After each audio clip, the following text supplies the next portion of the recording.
Having a mind that is open to everything and attached to nothing sounds easy until you think about how much conditioning has taken place in your life and how many of your current thoughts were influenced by geography, the religious beliefs of your ancestors, the color of your skin, the shape of your eyes, the political orientation of your parents, your size, your gender, the schools that were selected for you, and the vocation of your great-grandparents, to list only some possibilities.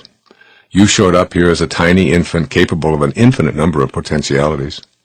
Many of your choices remain unexplored because of a hopefully well-intentioned conditioning program designed to make you fit the culture of your caretakers. You probably had next to no opportunity to disagree with the cultural and societal arrangements made for your life. There may have been some adults who encouraged you to have an open mind, but if you're honest with yourself, you know that your philosophy of life, your religious beliefs, your manner of dress, and your language are a function of what your tribe and its heritage determined was right for you. If you made any fuss about going against this preordained conditioning, you probably heard even stronger voices insisting that you get back in line and do things the way we've always done them. Fitting in superseded having a mind that was open to new ideas. If your parents were Jewish, it's unlikely that you were raised to honor and respect the Muslim religion and vice versa. If both your parents were Republicans, it's improbable that you heard the virtues of the Democratic Party extolled. Whatever the reasons our ancestors may have had for not having open minds, it's true that they inhabited a much less populated world than we do. In today's overpopulated world, we simply cannot continue to live with those old styles of closed-mindedness. I urge you to open your mind to all possibilities, to resist any efforts to be pigeonholed, and to refuse to allow pessimism into your consciousness.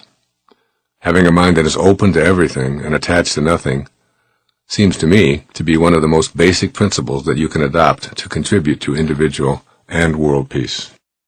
No one knows enough to be a pessimist. Find an opportunity to observe a tiny little green sprout emerging from a seed.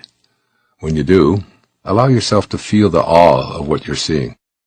A famous poet named Rumi observed, "Sell your cleverness and purchase bewilderment."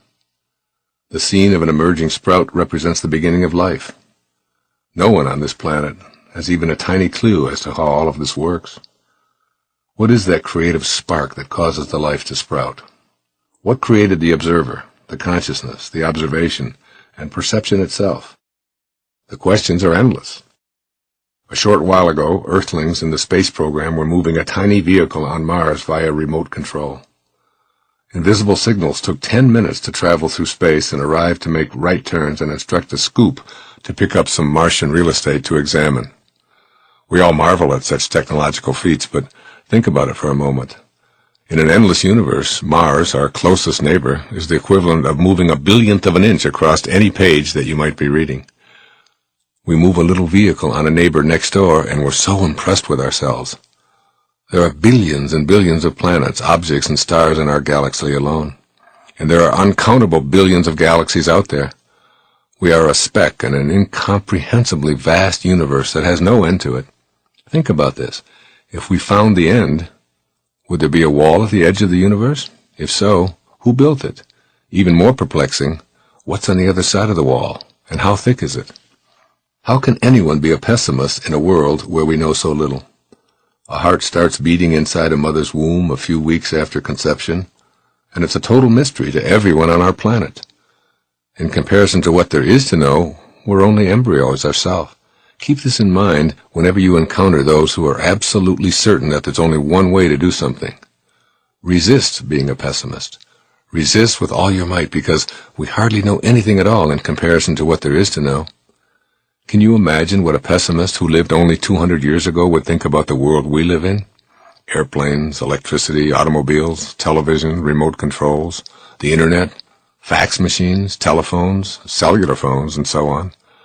All because of that spark of open-mindedness that allowed progress, growth, and creativity to flourish. And what of the future and all of your tomorrows? Can you picture faxing yourself back to the 14th century? Flying without machines?